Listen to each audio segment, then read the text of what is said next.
ವಾಣಿಜ್ಯ ನಗರಿ ಹುಬ್ಬಳ್ಳಿಯಲ್ಲಿ ವರುಣನ ಆರ್ಭಟ ಜೋರಾಗಿತ್ತು. ಹುಬ್ಬಳ್ಳಿಯಲ್ಲಿ ಧಾರಾಕಾರ ಮಳೆ ಸುರಿದಿದೆ.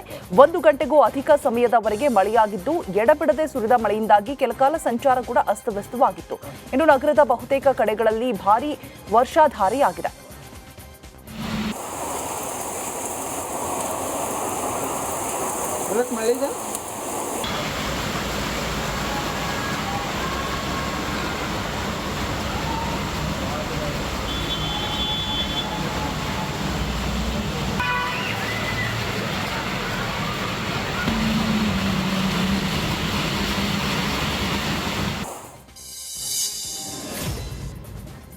ಫಂಗಲ್ ಚಂಡಮಾರುತದ ಎಫೆಕ್ಟ್ನಿಂದ ಕೋಲಾರದ ರೈತರು ಕಂಗಾಲಾಗಿದ್ದಾರೆ. ರಾಜ್ಯದ ರೈತರು ಬೆಳೆದಿದ್ದ ಬೆಳೆಗಳು ಸಂಪೂರ್ಣವಾಗಿ ಹಾಳಾಗಿದ್ದು, ಇತ್ತ ತಮಿಳುನಾಡು, ಆಂಧ್ರದಲ್ಲೂ ಕೂಡ ಚಂಡಮಾರುತದ ಎಫೆಕ್ಟ್ನಿಂದ ತರಕಾರಿ, ಟೊಮ್ಯಾಟೊ ಬೆಳೆಗಳು ಹಾಳಾಗಿದೆ. ಹೀಗಾಗಿ ಮಾರುಕಟ್ಟೆಗೆ ಬೇಡಿಕೆಗೆ ತಕ್ಕಷ್ಟು ಬೆಳೆ ಇಲ್ಲದ ಕಾರಣ ಬೆಲೆ ಏರಿಕೆ ಕಂಡಿದೆ. ಮಾರುಕಟ್ಟೆಯಲ್ಲಿ 15 ಕೆಜಿಯ ಒಂದು ಬಾಕ್ಸ್ ಟೊಮ್ಯಾಟೊಗೆ 900ರಿಂದ 1100 ರೂಪಾಯಿವರೆಗೆ ಮಾರಾಟವಾಗ್ತಾ ಇದೆ. ಇದರಿಂದ ಕೆಜಿ ಟೊಮ್ಯಾಟೊ 70ರಿಂದ 75 ರೂಪಾಯಿಗೆ ಮಾರಾಟವಾಗ್ತಾ ಇದೆ.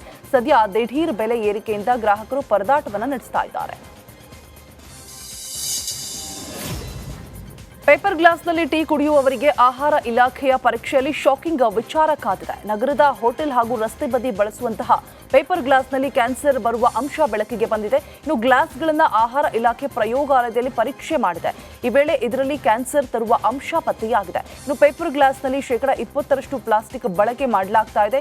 ಟೀ ಬಿಸಿಗೆ ಪ್ಲಾಸ್ಟಿಕ್ ಕರಗಿ ಮನುಷ್ಯನ ದೇಹ ಸೇರುತ್ತೆ. ಇದರಿಂದ ಕ್ಯಾನ್ಸರ್ ಬರುತ್ತೆ ಅಂತ ವರದಿ ಬಂದಿದೆ. ಈ ಹಿನ್ನೆಲೆ ಪ್ಲಾಸ್ಟಿಕ್ ಮಿಶ್ರಿತ ಪೇಪರ್ ಗ್ಲಾಸ್ ಬಳಕೆಯನ್ನ ಬ್ಯಾನ್ ಮಾಡೋದಕ್ಕೆ ಇಲಾಖೆ ಮುಂದಾಗಿದೆ.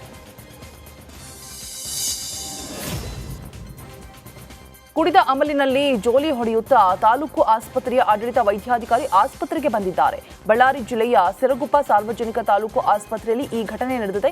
ಡಾಕ್ಟರ್ ಈರಣ್ಣ ಕುಡಿದ ಅಮಲಿನಲ್ಲಿ ಈ ರೀತಿ ಆಸ್ಪತ್ರೆಗೆ ಎಂಟ್ರಿ ಕೊಟ್ಟಿದ್ದಾನೆ. ಇನ್ನು ಕುಡಿದ ಅಮಲಿನಲ್ಲಿ ಡಾಕ್ಟರ್ ಈರಣ್ಣ ಟೇಬಲ್ ಗುದ್ದಿ ಪುಡಿ ಪುಡಿ ಮಾಡಿದ್ದಾನೆ. ಇನ್ನು ವೈದ್ಯ ಈರಣ್ಣನ ವರ್ತನೆಯಿಂದ ಆಸ್ಪತ್ರೆ ಸಿಬ್ಬಂದಿ ಹಾಗೂ ಸಾರ್ವಜನಿಕರು ಬೇಸತ್ತಿದ್ದಾರೆ.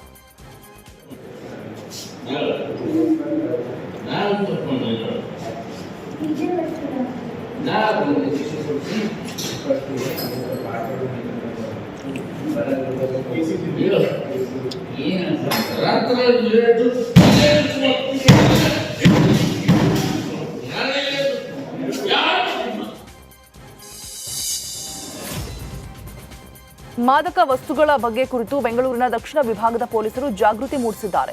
ಶಾಲಾ ಕಾಲೇಜುಗಳಿಗೆ ಹೋಗಿ ಪೊಲೀಸರು ಜಾಗೃತಿಯನ್ನ ಮೂಡಿಸ್ತಾ ಇದ್ದಾರೆ. ಹೊಸ ವರ್ಷ ಹತ್ತಿರ ಬರ್ತಾ ಇರುವಂತಹ ಹಿನ್ನೆಲೆ ಯುವಕರು ಮಾದಕ ವಸ್ತುಗಳ ವ್ಯಸನಕ್ಕೆ ಹೆಚ್ಚು ಗುರಿಯಾಗುವ ಸಾಧ್ಯತೆ ಇದೆ. ಹೀಗಾಗಿ ಶಾಲಾ ಕಾಲೇಜು ವಿದ್ಯಾರ್ಥಿಗಳಿಗೆ ಪೊಲೀಸರು ಜಾಗೃತಿಯನ್ನ ಮೂಡಿಸ್ತಾ ಇದ್ದಾರೆ. 19 ಹಾಸ್ಟೆಲ್, 10 ಸ್ಲಂ ಏರಿಯಾಗಳು ಹಾಗೆ 3 ಶಾಲಾ ಕಾಲೇಜುಗಳಲ್ಲಿ ಜಾಗೃತಿ ಮೂಡಿಸಲಾಗಿದೆ ಅಂತ ದಕ್ಷಿಣ ವಿಭಾಗದ ಡಿಸಿಪಿ ಲೋಕೇಶ್ ಜಗಲಾಸರ್ ತಿಳಿಸಿದ್ದಾರೆ. ನಾನಾ ಬೇಡಿಕೆಗಳನ್ನು ಈಡೇರಿಸುವುದಕ್ಕೆ ಒತ್ತಾಯಿಸಿ ಸುವರ್ಣಸೌಧದ ಎದುರು ನಡೆಯುವ ಧರಣಿ ನಿಮಿತ್ತ ವಿಜಯನಗರ ಜಿಲ್ಲಾ ಹಾಸ್ಟೆಲ್ ನೌಕರರ ಮತ್ತು ಪ್ರಾಥಮಿಕ ಶಾಲಾ ಹೊರಗುತ್ತಿಗೆ ನೌಕರರ ಸಾಂಕೇತಿಕ ಧರಣಿ ನಡೆಸಿದ್ದಾರೆ. ವಿಜಯನಗರ ಜಿಲ್ಲಾಧಿಕಾರಿಗಳ ಕಚೇರಿಯ ಎದುರು ಧರಣಿ ನಡೆಸಿದ ನೌಕರರು ತಮ್ಮ ಬೇಡಿಕೆಗಳನ್ನು ಈಡೇರಿಸುವುದಕ್ಕೆ ಸುವರ್ಣಸೌಧದಲ್ಲಿ ಈ ಬಾರಿ ಚರ್ಚೆ ನಡೆಸಿ ಪರಿಹಾರವನ್ನು ನೀಡುವುದಕ್ಕೆ ಒತ್ತಾಯ ಮಾಡಿದ್ದಾರೆ.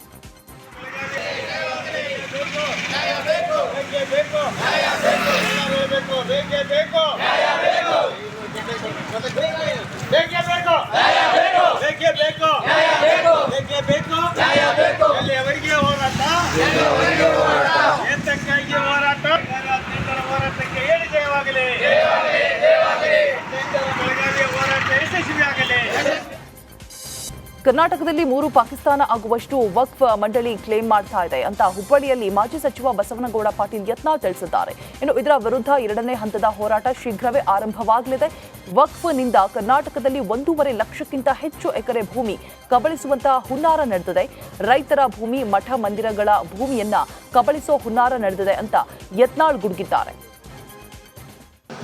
ಇನ್ನೂ 3 ಪಾಕಿಸ್ತಾನ ಆಗಟ್ಟು ಇವತ್ತು ಅವ್ರು ಕ್ಲೇಮ್ ಮಾಡ್ತಾ ಇದ್ದಾರೆ. ಅದಕ್ಕೆ ಈ ಸಂಪೂರ್ಣ ಕಾನೂನನ್ನು ರದ್ದು ಮಾಡಬೇಕು ಅನ್ನೋದೇ ನಮ್ಮ ಬೇಡಿಕೆ ಇದೆ. ಈ ಒಂದು ಅಧಿವೇಶನದಲ್ಲಿ ಈ ಚರ್ಚೆ ಆಗುವುದಿಲ್ಲ. ಇನ್ನು ಬಜೆಟ್ ಅಧಿವೇಶನದಲ್ಲಿ ಅದನ್ನು ತಗೋತೀನಿ ಅಂತ ಹೇಳಿದ್ದಾರೆ. ಇನ್ನೂ 3 ಪಾಕಿಸ್ತಾನ ಆಗಟ್ಟು ಇವತ್ತು ಅವ್ರು ಕ್ಲೇಮ್ ಮಾಡ್ತಾ ಇದ್ದಾರೆ. ಅದಕ್ಕೆ ಈ ಸಂಪೂರ್ಣ ಕಾನೂನನ್ನು ರದ್ದು ಮಾಡಬೇಕು ಅನ್ನೋದೇ ನಮ್ಮ ಬೇಡಿಕೆ ಇದೆ. ಬಳ್ಳಾರಿ ಆಸ್ಪತ್ರೆಯಲ್ಲಿ ಬಾಣಂತಿಯರ ಸಾವು ಪ್ರಕರಣಕ್ಕೆ ಆರೋಗ್ಯ ಸಚಿವ ದಿನೇಶ್ ಗುಂಡೂರಾವ್ ಪ್ರತಿಕ್ರಿಯೆ ನೀಡಿದ್ದಾರೆ. ನಮ್ಮ ವ್ಯವಸ್ಥೆಯ ವೈಫಲ್ಯಗಳಿಂದ ಆಗಿರುವ ಘಟನೆ ಎನ್ನಬಹುದು. ಈಗಾಗಲೇ ಶಿಸ್ತು ಕ್ರಮ ಜರುಗಿಸಿ ನೋಟಿಸ್ ಜಾರಿ ಮಾಡಲಾಗಿದೆ. ಪಶ್ಚಿಮ ಬಂಗಾಳದ ತಯಾರಿಕಾ ಘಟಕಕ್ಕೆ ನಮ್ಮ ಅಧಿಕಾರಿಗಳು ಭೇಟಿ ನೀಡಿದ್ದಾರೆ. ಔಷಧಿ ಪೂರೈಕೆ ಕಂಪನಿ ವಿರುದ್ಧ ಕಾನೂನು ಕ್ರಮ ಕೈಗೊಳ್ತೀವಿ ಅಂತ ಆರೋಗ್ಯ ಸಚಿವ ದಿನೇಶ್ ಗುಂಡೂರಾವ್ ತಿಳಿಸಿದ್ದಾರೆ. ನೋಡಿ, ಇದು ಖಂಡಿತವಾಗಿ ಇದನ್ನ ನಾನು ಹೇಳ್ತೀನಿ, ಇದು ನಮ್ಮ ವ್ಯವಸ್ಥೆಯಲ್ಲಿ ಇದು ದೊಡ್ಡ ಒಂದು ವೈಫಲ್ಯ ಅಂತಾನೆ ಹೇಳಬೇಕು. ಯಾಕಂತ ಹೇಳಿದ್ರೆ ಇದಾಗಿದೆ, ಇದು ಆಗೋದಕ್ಕೆ ಏನು ಕಾರಣ, ಹೇಗಾಯಿತು ಅದೆಲ್ಲ ನಾವು ತಿಳ್ಕೊಳ್ಳೇಬೇಕಾಗ್ತದೆ. ಮತ್ತು ಯಾರು ಹೊಣೆಗಾರಿಕೆ ಅದನ್ನು ಕೂಡ ನೋಡಬೇಕಾಗ್ತದೆ. ಮತ್ತು ಆ ಕಂಪನಿ ಮೇಲೆ ಕ್ರಮಗಳು ತಗೊಳ್ಳೋದು ಆಗಬೇಕು. ಯಾಕಂದ್ರೆ ಇವತ್ತು ಈಗ ನಾವು ಟೆಸ್ಟ್ ಮಾಡುವಂಥದ್ದು ಫೇಲ್ ಆದಾಗ ಕೇಂದ್ರದ ಲ್ಯಾಬ್ ಅದು ಸರಿ ಇದೆ ಅಂತ ಹೇಳ್ಬಿಟ್ರೆ ನಾಳೆ ಕೋರ್ಟಲ್ಲಿ ಅದೇ ರಿಪೋರ್ಟ್ ಅವರು ಇದು ಮಾಡ್ಕೊಳ್ಳೋದು, ತಗೊಳ್ಳೋದು, ಅಧಿಕೃತ ತಗೊಳ್ಳೋದು, ನಮ್ಗೆ ತಗೊಳ್ಳೋದಿಲ್ಲ. ಸೊ ಇದು ಯಾಕಾಯ್ತು ಅಂತ ನಾವು ಕೇಂದ್ರದವರೆಗೂ ಕೂಡ. ಬಳ್ಳಾರಿಯಲ್ಲಿ ಬಾಣಂತಿಯರ ಸರಣಿ ಸಾವಿನ ಪ್ರಕರಣಕ್ಕೆ ಸಂಬಂಧಪಟ್ಟಂತೆ ಕೂಡ್ಲಿಗಿಯ ಮೃತ ಬಾಣಂತಿ ಸುಮಯ್ಯ ಬಾನು ಮನೆಗೆ ಶಾಸಕ ಎನ್.ಟಿ. ಶ್ರೀನಿವಾಸ್ ಭೇಟಿ ನೀಡಿ ಸಾಂತ್ವನ ಹೇಳಿದ್ದಾರೆ. ವೈಯಕ್ತಿಕ ಸಹಾಯ ಮಾಡಿದ ಕೂಡ್ಲಿಗಿ ಶಾಸಕ ಡಾಕ್ಟರ್ ಎನ್.ಟಿ. ಶ್ರೀನಿವಾಸ್ ಮಗುವಿನ ಶಿಕ್ಷಣಕ್ಕೆ ಆದ್ಯತೆ ನೀಡಿ ಅಂತ ಮನವಿ ಮಾಡಿದ್ದಾರೆ. ಹೊಸ ಬ್ರಿಗೇಡ್ ಸೃಷ್ಟಿಯಾಗಿದ್ದು ಅದಕ್ಕೆ ಕ್ರಾಂತಿವೀರ ಬ್ರಿಗೇಡ್ ಅಂತ ನಾಮಕರಣ ಮಾಡಲಾಗಿದೆ. ಸಾಧು ಸಂತರು ಸೇರಿ ನಾಮಕರಣ ಮಾಡಿದ್ದಾರೆ. ಬಸವನ ಬಾಗೇವಾಡಿಯಲ್ಲಿ ಪೂರ್ವಭಾವಿ ಸಭೆ ಮಾಡಿದ್ದೇವೆ. ಫೆಬ್ರವರಿ 4ರಂದು ಹೊಸ ಕಮಿಟಿ ಕೂಡ ಘೋಷಣೆ ಆಗುತ್ತೆ. ಅಂದು 1000 ಜನ ಸಾಧು ಸಂತರಿಗೆ ಪಾದಪೂಜೆ ಮಾಡ್ತೇವೆ. ಶುದ್ಧೀಕರಣ ಆದ ಬಳಿಕ ನೋಡ್ತೇನೆ. ಪ್ರಾಣ ಹೋದ್ರೂ ಬಿಜೆಪಿ ಬಿಡಲ್ಲ. ಹಿಂದುತ್ವವೇ ನನ್ನ ಉಸಿರು.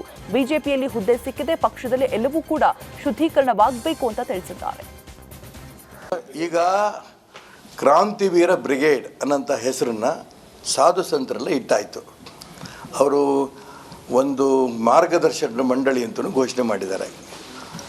ನಾಳೆ ದಿನ ಬಸವನ ಬಾಗೇವಾಡಿನಲ್ಲಿ ಒಂದು ಪೂರ್ವಭಾವಿ ಸಭೆಗೆ ನಾನು ಹೋಗ್ತಾ ಇದ್ದೀನಿ. ಅವರು ಎಲ್ಲ ಸ್ವಾಮಿಗಳು ಬರ್ತಿದ್ದಾರೆ, ಅನೇಕ ಪ್ರಮುಖರು ಬರ್ತಾ ಇದ್ದಾರೆ. ಫೆಬ್ರವರಿ 4ಕ್ಕೆ ಅಲ್ಲಿಗೆ ಹೊಸ ಕಮಿಟಿ ಕೂಡ ಘೋಷಣೆ ಆಗುತ್ತೆ.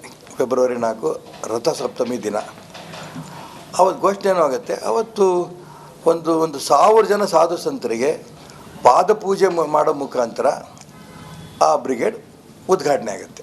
ಈಗ